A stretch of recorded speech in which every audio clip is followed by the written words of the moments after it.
नमो अरिहंताणं नमो सिद्धाणं नमो आयर्याणं नमो वज्रायाणं नमो लोई सव्यसाहुणं मंगलम भगवान वीरो मंगलम गौतमो गणि मंगलम कुंद कुंदार्यो जयेन्द्रमस्तु मंगलम सर्वमंगल मांगल्यम सर्वकल्याणकारकम प्रधानम सर्वधर्माणां जैनं जयतु शासनं जैनं जयतु शासनं सर्वव्यापैकचिद्रूप स्वरूपाय परात्मने सोपलब्धि प्रसिद्धाय ज्ञानानंदात्मने नमः। 106 नंबर की गाथा चल रही थी और इस गाथा में दो चीजों का स्पष्टीकरण करने वाले थे आचार्य देव। एक पृथकत्व का और अन्यत्व का लक्षण। तो पृथकत्व के संबंध में तो ये कहा था कि जिनका विभक्त प्रदेशत्व है, भिन्न प्रदेश है, वो पृथकत्व का लक्षण है, और जो अतद भाव माने उस रूप नहीं होना, ये अन्यत्व का लक्षण है ना। तो जिसमें देखो, जब जिसमें अतद भाव माने यह वह नहीं है, यानी द्रव्य है वह गुण नहीं है, गुण है वो पर्याय नहीं है। एक ही वस्तु में जो भेद पड़ते इस तरह के, तो कहते हैं कि वो भेद भी जब आश्रय करने लायक नहीं है, तो जिनके प्रदेश भिन्न है वो आश्रय करने लायक हो, कि ये तो बात ही कहीं रही नहीं है ना।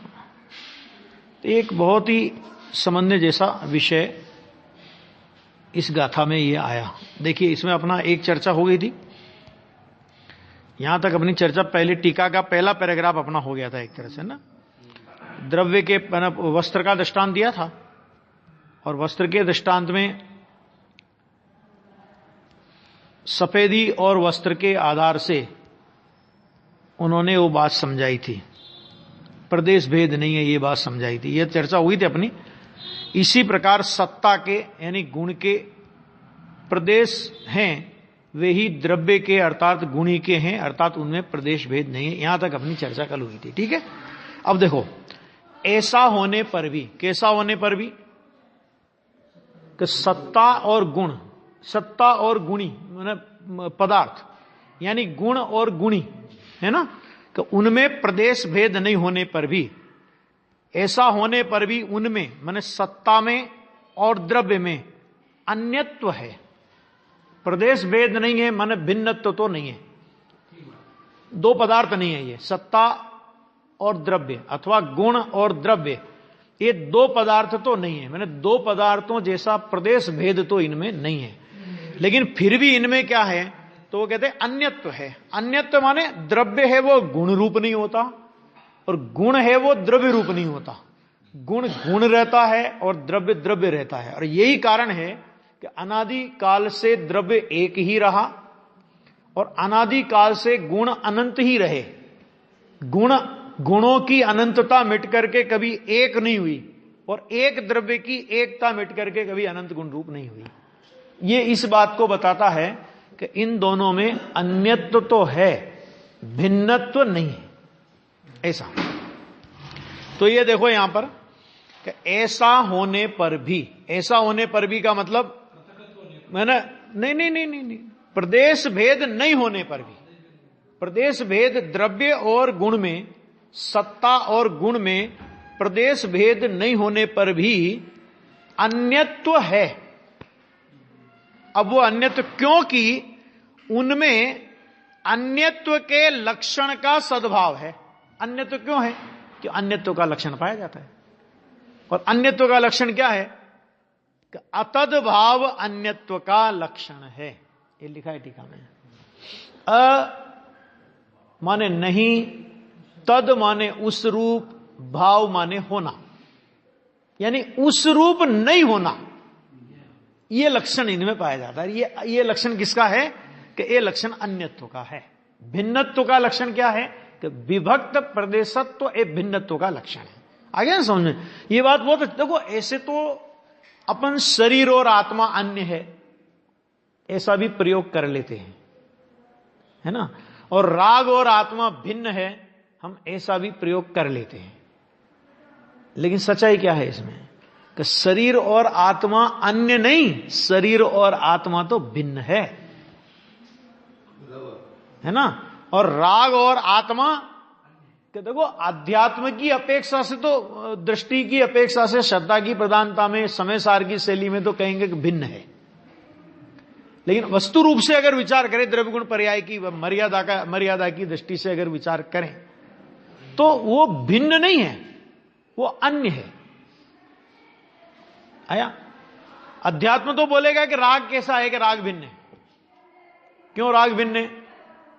क्योंकि वहां शुद्ध स्वभाव का लक्ष्य कराना है। तो शुद्ध स्वभाव में राग नहीं, और शुद्ध स्वभाव की दृष्टि से राग की उत्पत्ति नहीं होती। तो शुद्ध स्वभाव की दृष्टि से जिसकी उत्पत्ति नहीं होती है वो उससे भिन्न है। आ गया। शुद्ध स्वभाव के लक्ष्य से किसकी उत्पत्ति होगी? निर्मल पर्याय की। तो निर्मल पर्याय को आत्मा के साथ अभेद करेगा वो, समय सार की शैली में निर्मल पर्याय के साथ आत्मा को अभेद करेगा। और यही कारण है कि शक्तियों के परिणमन में 47 शक्तियों का जो विषय समय सार में आया, तो उसमें निर्मल पर्याय को तो शक्ति का परिणमन माना, लेकिन विकार को शक्ति का परिणमन नहीं माना। शक्ति का परिणमन है वो, निर्मल परिणति हुई वो शक्ति का परिणमन है। जो विकार है वो शक्ति का परिणमन नहीं है। ये है वहां पर समय सार में। और प्रवचन सार में जब 47 नयों का वर्णन आया, तो 47 नय में कहा कि विकार का कर्ता भी उस काल में आत्मा है, ये कर्ता नाम का नय। और उसी समय अकर्ता नय भी है ज्ञानी को, क्योंकि नय तो ज्ञानी को ही होते हैं, है ना। तो उसी समय अकर्ता नय भी है। तो अकर्ता नय का मतलब क्या? कि अकर्ता नय का मतलब यह कि स्वभाव की दृष्टि से देखो तो राग के कर्ता रूप में आत्मा परिणमता नहीं है। ऐसा अकर्ता धर्म और अकर्ता धर्म को जानने वाला अकर्ता नय, अकर्तत्व नय, वो आत्मा में है। और उसी समय साधक है, अभी पूर्ण वितरागता नहीं हुई है। तो जितना राग का परिणमन पराश्रय से होता है ज्ञानी को भी, उतने राग के उस परिणमन का वह ज्ञानी भी उस समय करता है। इसका मतलब क्या हुआ कि कर्तृत्व नाम का धर्म वो आत्मा में अनादि अनंत नहीं है। राग के कर्तृत्व का धर्म और अकर्तृत्व का धर्म, अकर्तृत्व का धर्म वो तो सदा काल रहेगा, क्योंकि आत्मा राग का कर्ता तो सिद्ध दशा हो जाएगी तो भी राग का कर्ता नहीं रहेगा। और राग का कर्ता धर्म है, वो कर्ता धर्म कब तक रहेगा? कि जब तक पर्याय में राग का कर्तृत्व है, राग की विद्यमानता है, तब तक वो कर्तृत्व धर्म रहेगा। तो 47 नयों में जो धर्म है ना, कि वो सारे धर्म और उन सारे धर्मों को जानने वाले नय, माने उस प्रकार के धर्म रूप योग्यता और उसको जानने वाला नय, वो आत्मा में सारे ही अनादि अनंतों ऐसा नहीं है। बहुत से साधक दशा तक के धर्म है, तो साधक दशा जैसे खत्म हुई वो धर्म खत्म हो जाएंगे। और समय सार में जो 47 शक्तियां हैं, तो वो तो शक्तियां हैं ना, ये तो धर्म है। धर्म का मतलब क्या होता है? कि वस्तु ने धारण किया हुआ भाव। तो वस्तु ने जितने काल तक उस धर्म को धारण किया उतने काल तक वो धर्म है। तो राग का कर्ता साधक दशा तक, दुख का भोगता साधक दशा तक। जब केवल ज्ञान हो गया तो दुख का भोगता है कि नहीं? कि दुख का भोगता नहीं है। राग का कर्ता है कि नहीं? कि नहीं है। तो राग के कर्तृत्व का और दुख के भोक्तृत्व का धर्म का भी अभाव हो जाएगा, क्योंकि धर्म वो त्रैकालिक नहीं है। वो वस्तु में वो 47 नयों में जो धर्म लिए वो, है ना। ऐसे बहुत सारी बातें हैं।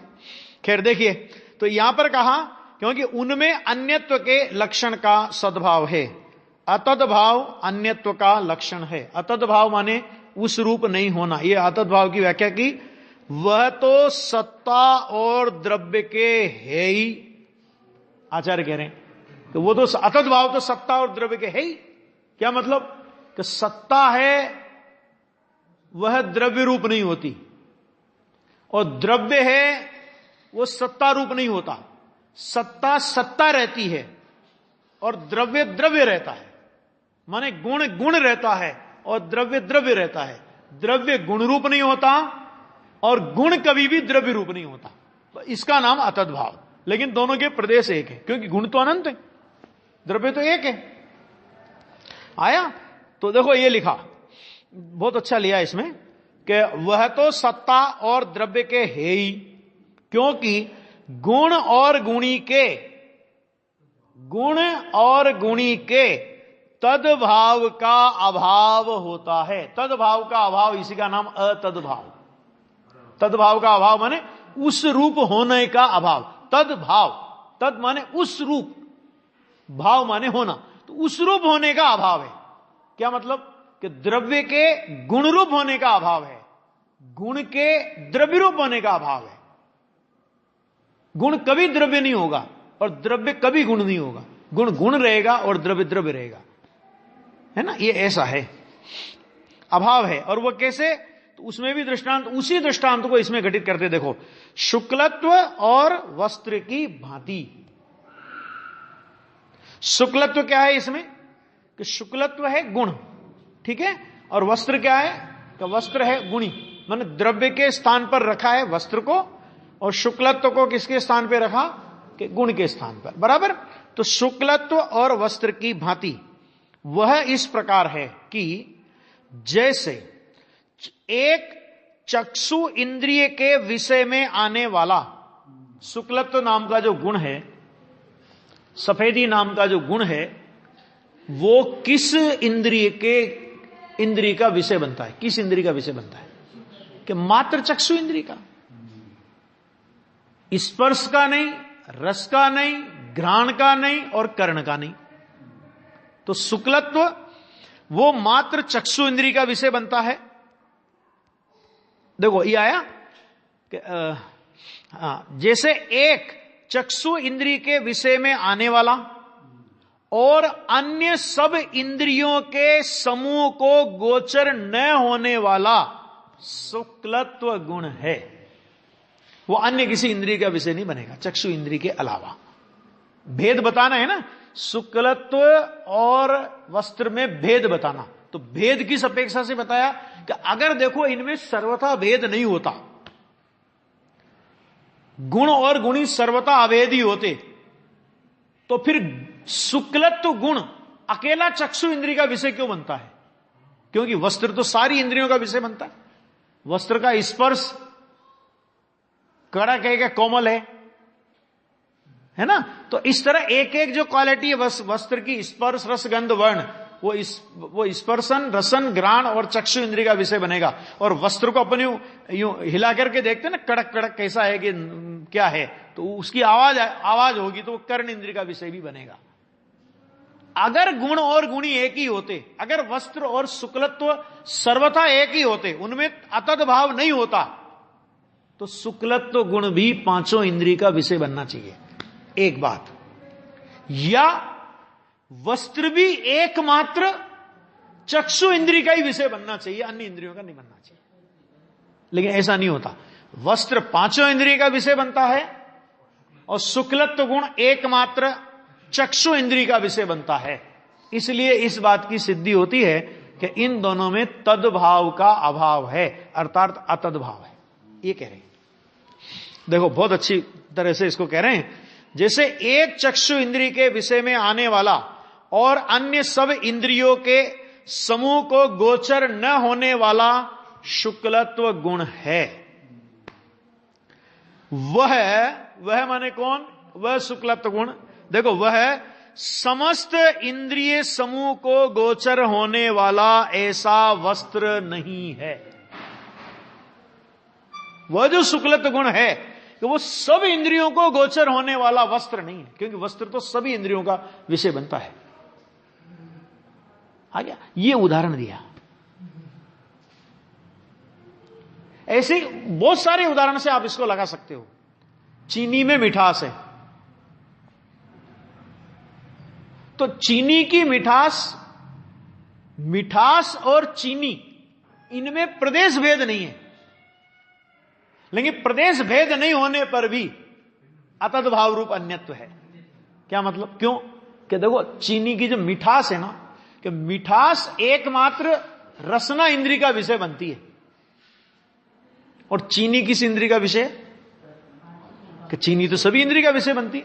उसका कलर देखोगे, उसकी सुगंध देखोगे, उसका रस देखोगे, उसका स्पर्श देखोगे, है ना, और उसको उसकी कोई भी आवाज वगैरह जो भी उसको खुद यूं फाड़ करके देखोगे तो सब होगा ना ऐसा।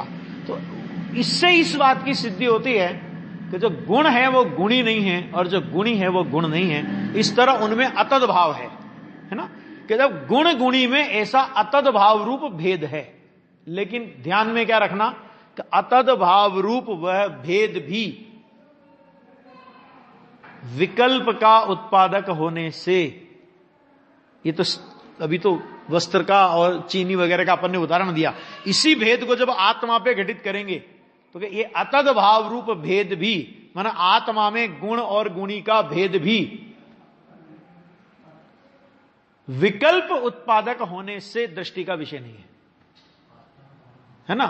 जबकि गुण और गुणी का भेद भी जब दृष्टि का विषय नहीं है, जिनमें मात्र अतद भाव रूप भिन्नत्व है, प्रदेश भेद रूप भिन्नत्व नहीं है, जब वो भी दृष्टि का विषय नहीं है, तो जिनसे हमारे प्रदेश भेद है और उनमें हम अपना माथा मारें, है ना, और उनकी रुचि उनकी चर्चा चलती हो तो कितने उत्साह से सुने अपन, कितने उत्साह से सुने। और आत्मा की चर्चा चलती हो तो, हाँ, युगल जी साहब तो बोलते थे कि शोक सभा में आए हो कि किस में आए हो ऐसा सब तो बोलते थे वो तो।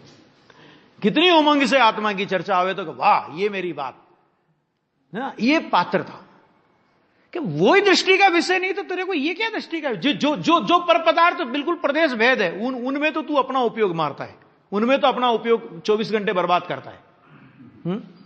जो दृष्टि का विषय है, जिसका अनुभव करने से, गुरुदेव बोल रहे थे ना अभी 17-18 गाथा में, कि जिसका लक्ष्य करने से तेरे अनंत जन्म मरण के अंत आवे, उस बात की कितनी महिमा आनी चाहिए, कितना लक्ष्य आना चाहिए, उस बात पर कितना लक्ष्य जाना चाहिए। विचार करना, बहुत गंभीर तत्व है, ऐसा नहीं है, बहुत सरल भाषा में आचार्य ने लिखा, इतना कितनी गंभीरता है इस तत्व में, है ना। अभी 17-18 गाथा का प्रवचन अभी अपन ने सुना, और उसके पहले भी अपन ने सुना था, थोड़े दिन पहले भी सुना, ठीक है, पहले सुना और आज सुना, तो वो कोई बात लगी, कुछ नवीनता लगी, है। जितनी बार सुनोगे उतनी बार नवीनता मिलेगी, कोई न कोई पॉइंट नया मिलेगा इसमें, कोई न कोई पॉइंट नया मिलेगा। लक्ष्य क्या करे, ये देखो स्वरूप है। बहुत गजब की बात है भैया। देखो क्या कहते हैं, शुक्लत्व गुण है, वह समस्त इंद्रिय के विषय गोचर होने वाले ऐसा वस्त्र नहीं है, और जो समस्त इंद्रिय समूह को गोचर होने वाला वस्त्र है वह एक चक्षु इंद्रिय के विषय में आने वाला तथा अन्य समस्त इंद्रियों के समूह को गोचर न होने वाला ऐसा शुक्लत्व गुण नहीं है ना। देखो इसमें इसी बिंदु पर गुरुदेव श्री ने एक बहुत मार्मिक बात कही, मैं आपको पढ़ के बताता हूं, वो भी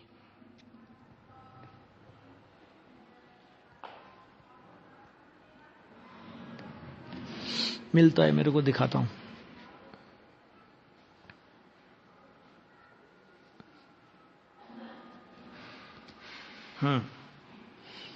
ये एक बहुत मार्मिक बात इसमें आई।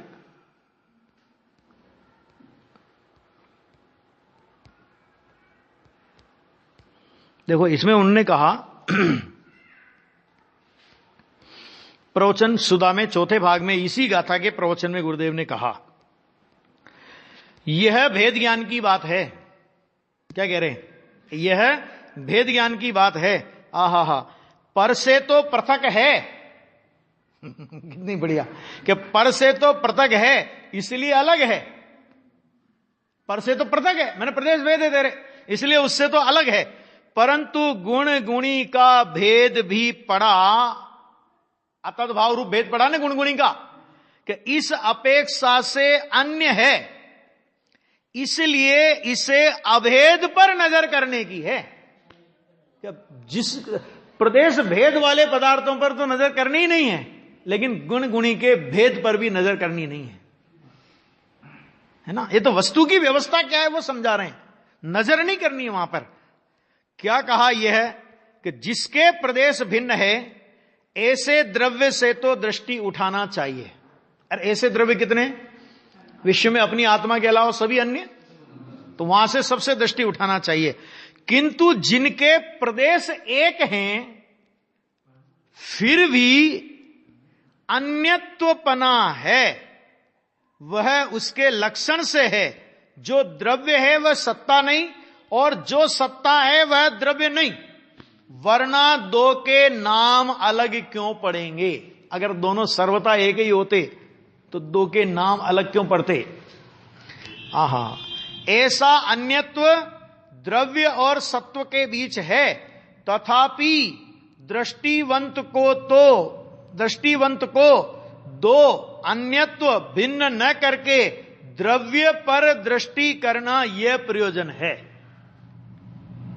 गुण गुणी के भेद को जानने का विषय है, दृष्टि करने का विषय नहीं है। क्योंकि अगर गुण गुणी के भेद पर दृष्टि करने जाएगा तो विकल्प की उत्पत्ति होगी। ये गुरुदेव ने इसमें से जो प्रयोजन उन्होंने निकाल के दिया, देखो फिर धीरे से कहा जाता है देह छूटे तब आत्मा निकल जाता है, वह तब यह प्रदेश तो यहीं पड़े रहते हैं। यह मिट्टी किसके प्रदेश? शरीर के, मिट्टी के, कि यह मिट्टी कि इसके समस्त प्रदेश माने अंश पृथक हैं, इसकी सत्ता के प्रदेश अलग और आत्म भगवान की सत्ता के प्रदेश अलग। अब यहां पर जो गुणों की बात की ना, तो कहे इसकी तो बात ही नहीं है। फिर देखो इसमें एक बहुत अच्छा लिया उन्होंने,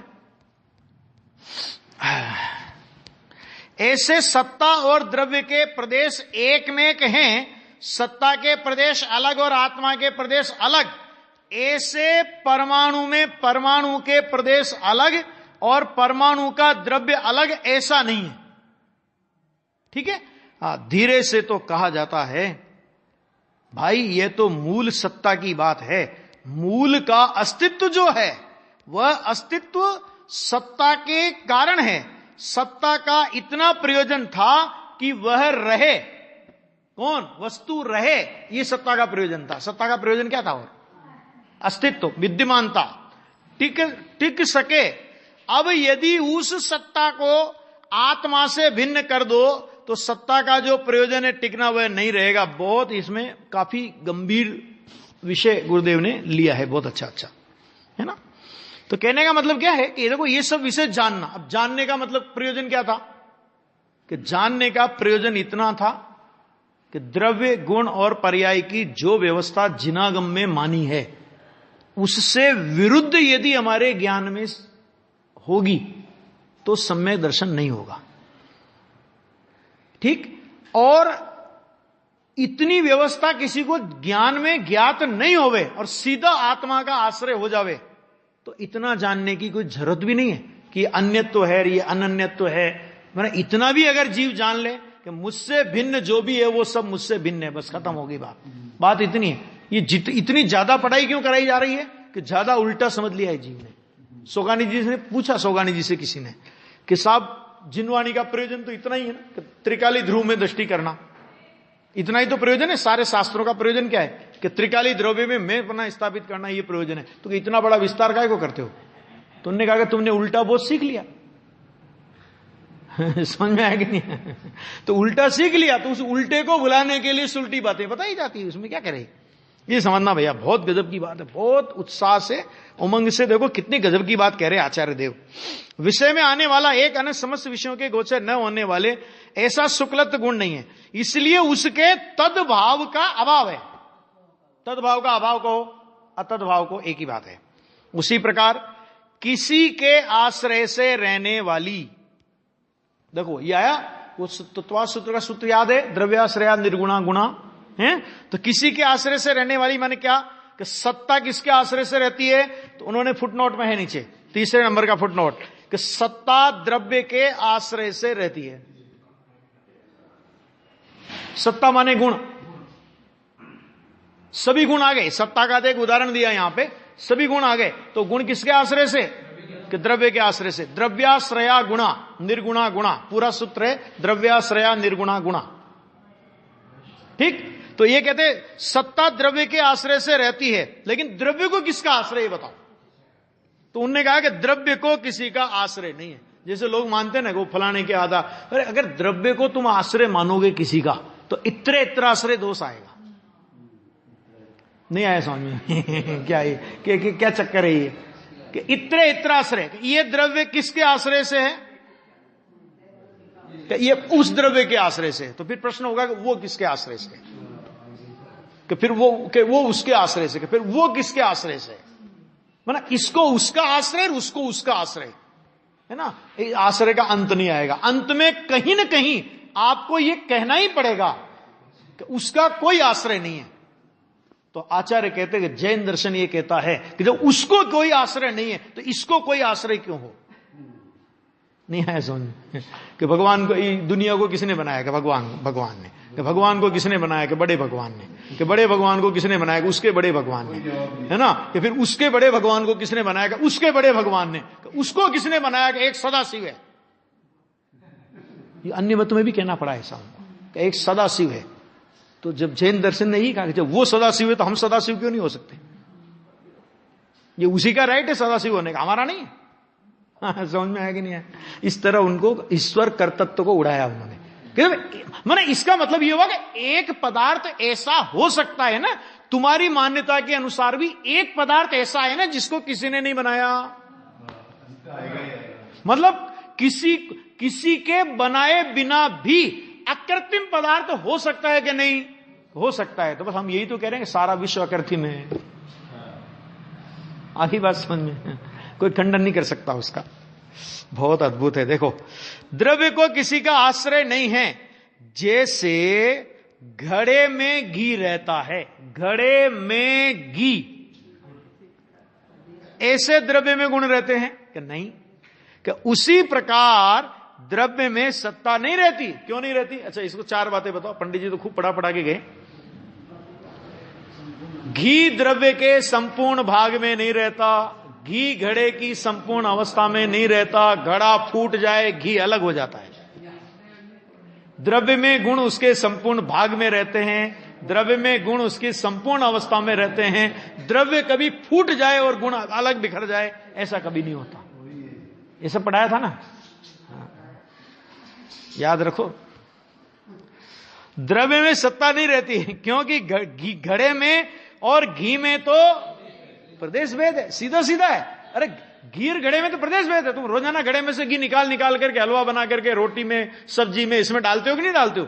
क्या गुण ऐसे डाल सकते हो अलग अलग निकाल के ले थोड़ा गुण तू ले जा, थोड़ा गुण तू ले जा, थोड़ा गुण तू ले जा? ऐसा नहीं कर सकते। गजब है भाई। देखो, जैन दर्शन का द्रव्य गुण पर्याय व्यवस्था कभी कभी मुझे तो अचंबा लगता है कि ऐसी सोच भी नहीं सका कोई। कहने की बात तो छोड़ो, किसी दर्शन के पास सोच भी नहीं है कि ऐसे अनंत गुण होते हैं और ऐसी अनंत पर्याय होती है और एक एक समय की होती है, ये सब होता है। कोई सोच भी नहीं पाया। और सोचेगा भी कैसे? सर्वज्ञ के बिना आएगी कहां से?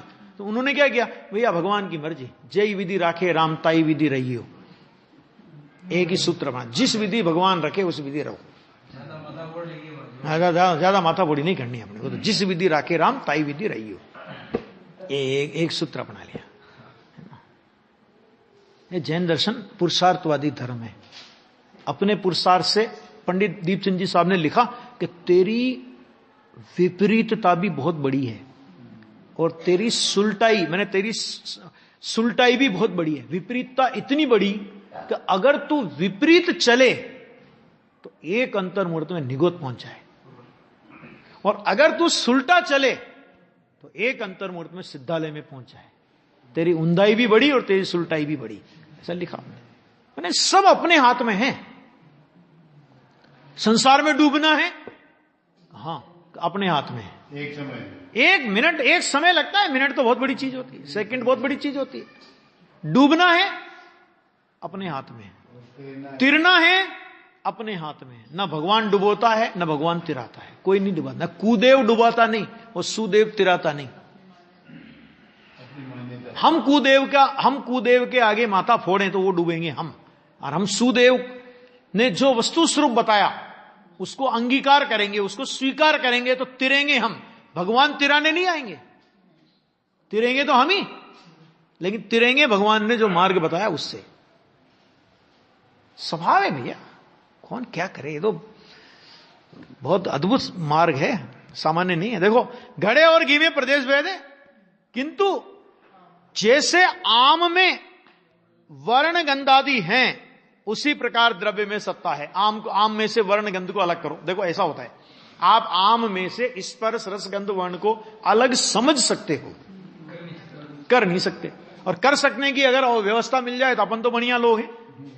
अपन कहें कि भैया आम क्या भाव दिए, कि 60 रुपए किलो। ठीक, इस आम में 4 चीजें हैं ना, स्पर्श है, रस है, गंध है, वर्ण है। हमें तो रस से मतलब है। स्पर्श रख तू अपने घर, गंध रख अपने पास, कलर रख अपने पास, हमें तो रस दे दे खाली। रस माने मीठा पना दे दे खाली। और क्या हुआ कि जब 4 में से 3 चीजें तो हम ले ही नहीं रहे, तो 15 रुपए किलो दे दे। और 3 चीजें तू रख रहा है तो 5 रुपए और ज्यादा ले चल, हाँ तो 20 रुपए किलो मिलेगा। अलग अलग समझ सकते हो, अलग अलग कर नहीं सकते। इसी तरह वस्तु में द्रव्य को, गुण को, पर्याय को अलग अलग समझ सकते हो, कर नहीं सकते। बहुत अच्छा लिया है, गजब लिया है। इसलिए उसके तद्भाव का अभाव। इसी प्रकार किसी के आश्रय से रहने वाली, किसी के आश्रय माने द्रव्य के आश्रय रहने वाली, बहुत अच्छा। देखो निर्गुण,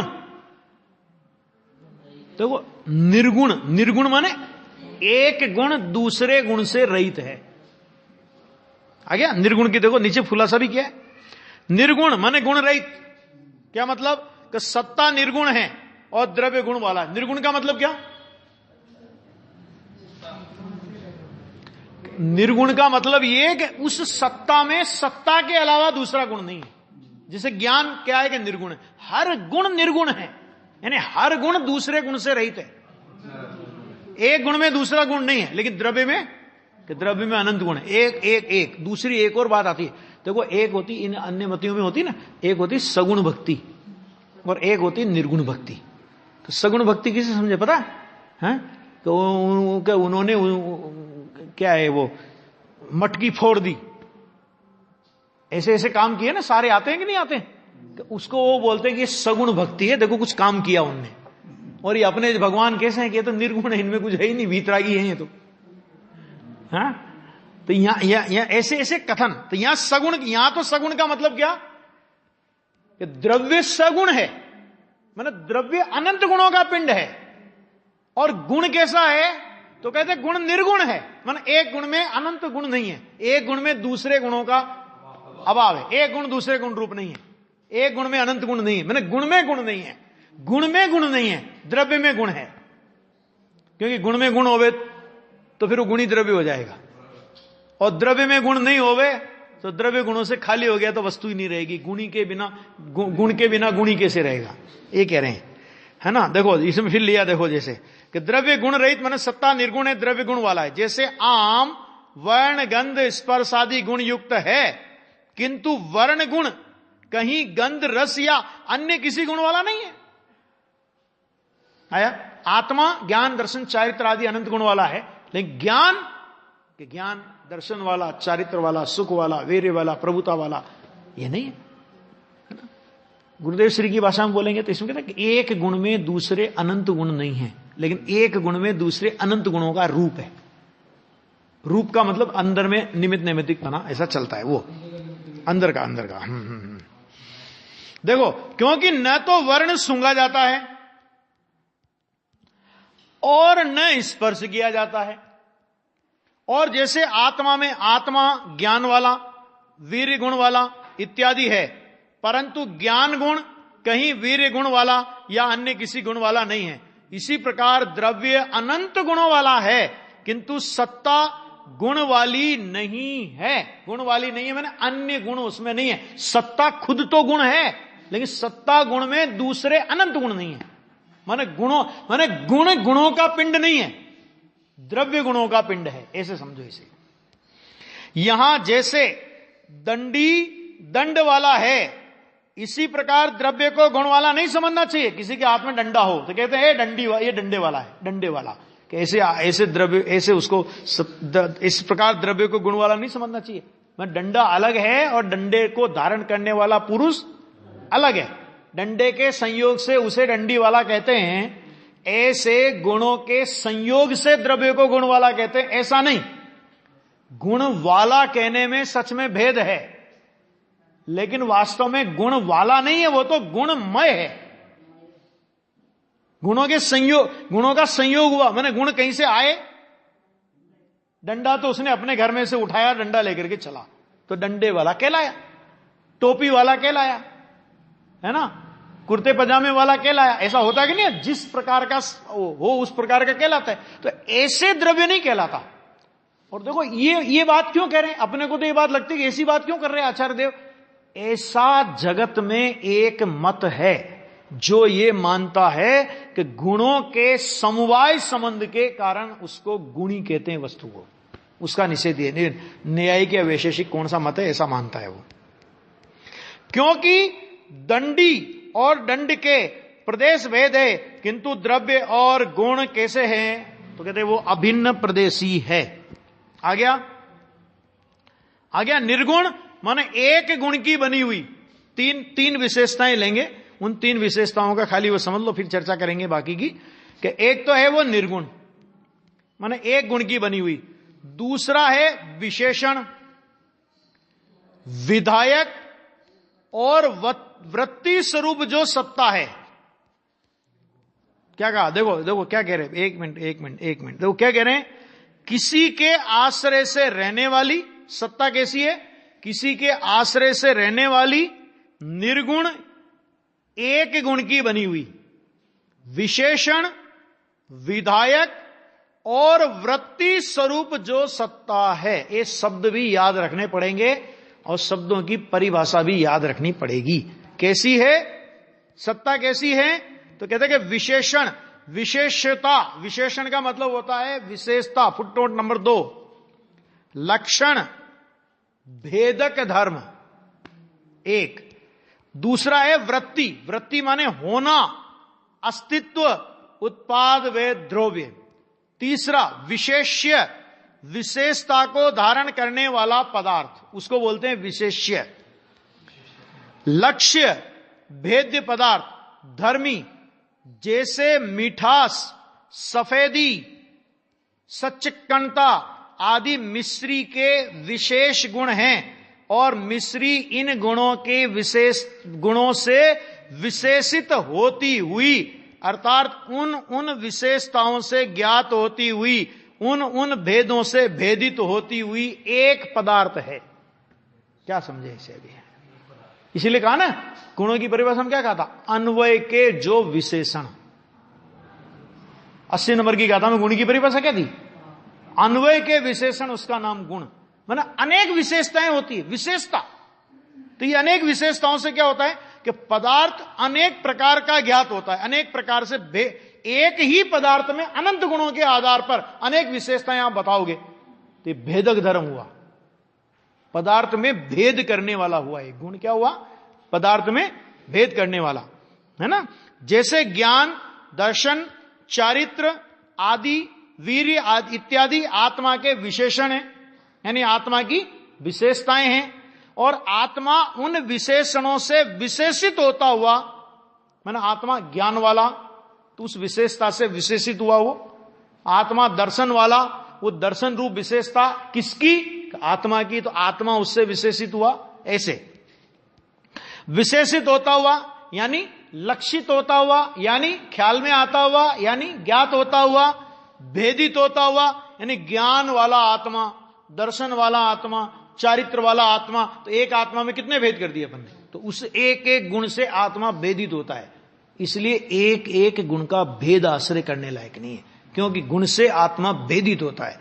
आत्मा तो अनंत गुणों का पिंड है, वो लक्ष्य करने लायक है। बहुत अच्छा लिया है। भेदित होता हुआ, पहचाना जाता हुआ पदार्थ है। उसी प्रकार सत्ता विशेषण है। क्या है ये विशेषण है। और द्रव्य क्या है, तो उस विशेषण से विशेष्य है, मैंने उस विशेषण से पहचाना जाता है, वो उसकी विशेषता, द्रव्य विशेषता है, द्रव्य गुण विशेषता है और द्रव्य उस विशेषता का विशेष्य है। यहां यह नहीं भूलना चाहिए कि विशेष्य और विशेषणों के प्रदेश भेद नहीं। हाँ, ये चर्चा है बहुत, अभी और भी चर्चा काफी है आगे की, अपन स्वाध्याय।